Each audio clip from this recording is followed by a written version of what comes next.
Right now on WREL News that could put a little more money in paychecks of thousands of people across our area. Thank you for joining us. I'm Deborah Morgan. And I'm Gerald Owens. In the last hour, House Republicans released their proposed state budget for the next 2 years.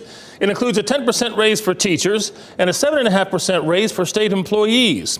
WREL's Julian Grace was live on Jones Street, where he just talked with lawmakers. This is an exciting time for some folks looking for some extra money.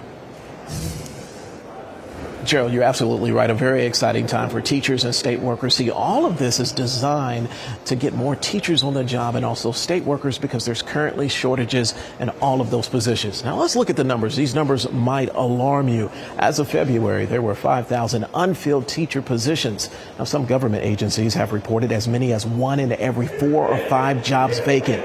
State workers would get a minimum of a 7.5% raise over the next 2 years. And teachers would receive an average of 10.2% raise over both years of the proposed budget. Now, I asked Speaker of the House, Tim Moore, if he spoke directly with educators with the North Carolina Association of Educators about the potential raises. I have not spoken with any members of any groups about the pay raises. Some of the appropriations chairs may have spoken with them.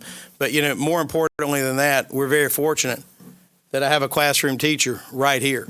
And instead of talking with an advocacy group that only represents a certain number of teachers, he's talked to teachers I know all over the state.